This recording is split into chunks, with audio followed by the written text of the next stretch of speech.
వతియార్ అన్నగారు వస్తారు. 2 hours 10 minutes అంటే ఉన్న మూవీ ప్రైమ్ వీడియోలో తెలుగులో కూడా స్ట్రీమింగ్ అవుతుంది. తెలుగు డబ్బింగ్ కూడా చాలా బాగుంది.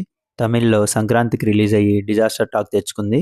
ఇప్పుడు ఓటీటీలో తెలుగులో డైరెక్ట్ స్ట్రీమింగ్ అవుతుంది. మూవీ ఎలా ఉందో తెలుసుకుందాం. దానికంటే ముందు చాలా మంది చూస్తున్నారు కానీ సబ్స్క్రైబ్ అయితే చేసుకోలేదండి. కొంచెం సబ్స్క్రైబ్ చేసుకోండి. మాకు కొంచెం సపోర్ట్ ఇచ్చినట్టు ఉంటుంది.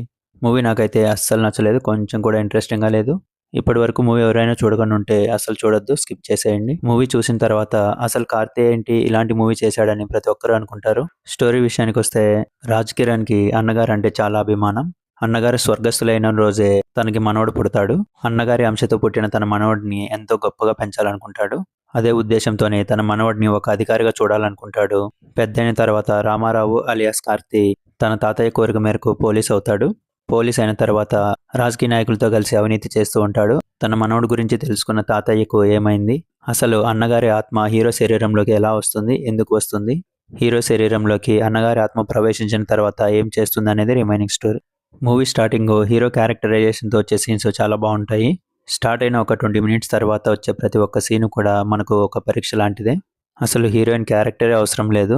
కొంచెం కూడా కామెడీ వర్కౌట్ అవ్వలేదు. మూవీలో ఏదైనా బాగుంది అంటే ఒక యాక్షన్ సీన్స్ మాత్రమే. మూవీలో వచ్చే సాంగ్స్, బ్యాక్గ్రౌండ్ మ్యూజిక్ ఒక్కటి కూడా వర్కౌట్ అవ్వలేదు. మూవీ మొత్తం కూడా చాలా రొటీన్గానే ఉంటుంది.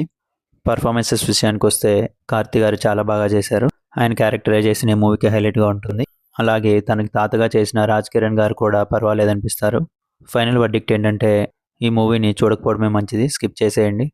ఫ్యామిలీతో కలిసి చూడొచ్చు. ఎలాంటి అడల్ట్ కంటెంట్ లేదు. దీనికి నేను ఇచ్చే రేటింగ్ 1.5/5. మీకు గన నా రివ్యూ నచ్చినట్లయితే లైక్ చేయండి, షేర్ చేయండి, అలాగే సబ్స్క్రైబ్ చేసుకోండి. మీరు గన మూవీ చూసుకుంటే మీ ఒపీనియన్ కామెంట్లో తెలపండి. Thank you.